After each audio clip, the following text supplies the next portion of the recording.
Hey beautiful people, it's Niki Pearson here, and today I have come in to talk to you about being open to receiving and feeling deserving of abundance and whatever your heart desires.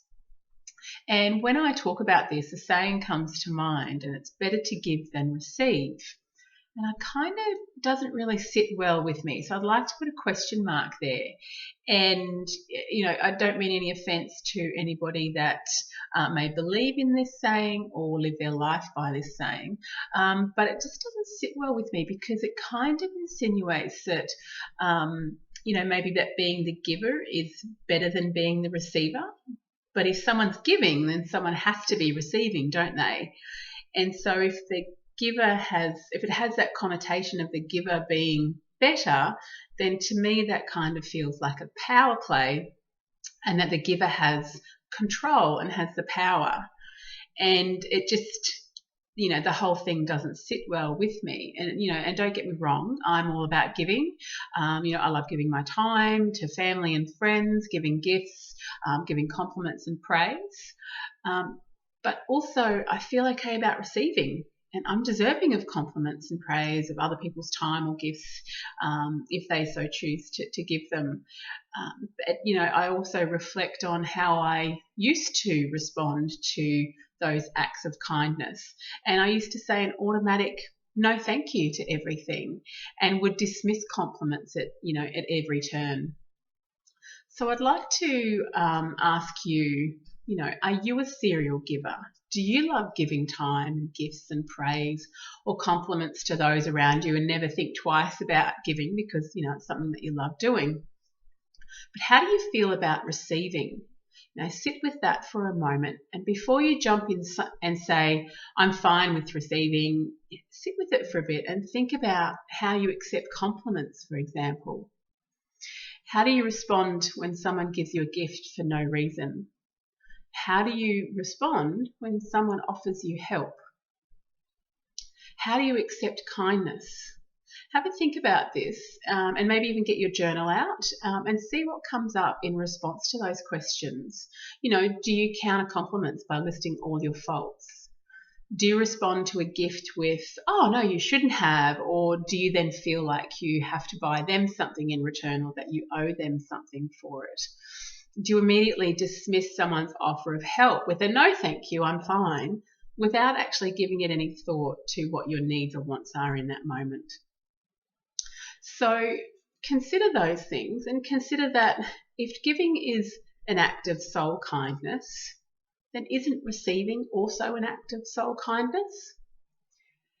And if this is how you respond to acts of kindness, by countering it with, listing all your faults and saying no thank you, you're actually closing yourself off to receiving all that the universe is trying to send you. The main reasons why we're closed off to receiving is we either don't feel worthy or we feel unsafe. And when we're the giver, we're in control. So it's a comfortable place to be. It's that comfortable space.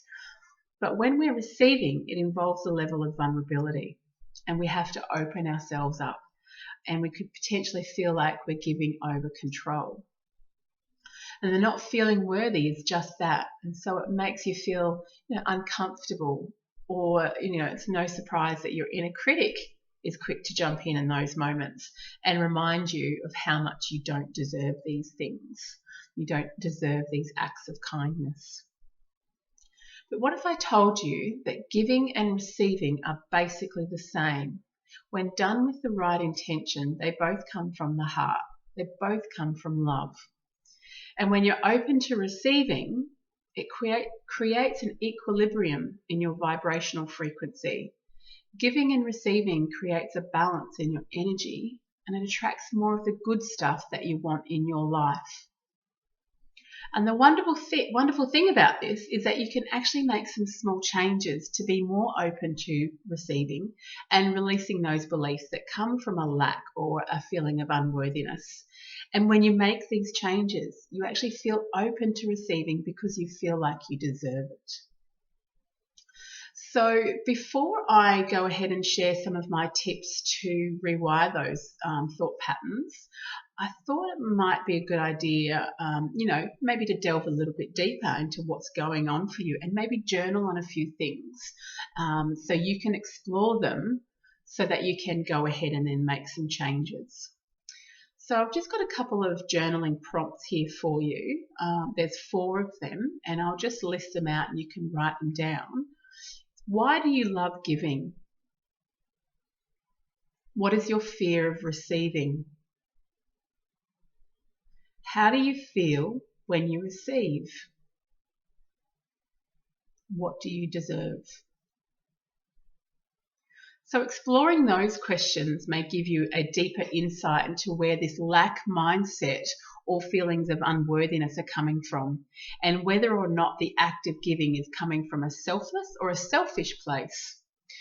And so it's where that intention is coming from when you are in the act of giving, and how open you are to receiving. So here's a few tips of mine to kick that lack mindset out the door where it belongs. The first one is to give freely, to give your time, compliments, praise, soul kind words, your attention, your heart, your love. Give it freely. Number 2, nourish that part of you that attracts the good stuff by calling out your fear and releasing it. And that's where those journaling prompts will help you there. Number 3 is be clear on what you want. The universe is not a mind reader. Number 4, allow others to give to you with a simple thank you in return. 5, be open to help from others. 6, have an attitude of gratitude. A bit cliched, but be thankful for what you have and what surrounds you. And finally, number 7, honour yourself by saying, yes, please. And this will open up the floodgates to the flow of abundance. Making these changes opens you up to a deeper sense of self-love and self-acceptance. And remember to be open to acts of soul kindness, giving and receiving. So as always, be more soul kind. And if you want some more mindset tips or somewhere that encourages you to celebrate you with a whole lot of soul kindness, then head over to my Facebook page and give it a like and a follow. You can find it by searching for Niki Pearson Coaching or at facebook.com/realwildsoul/. Until next time, big love from me. Bye.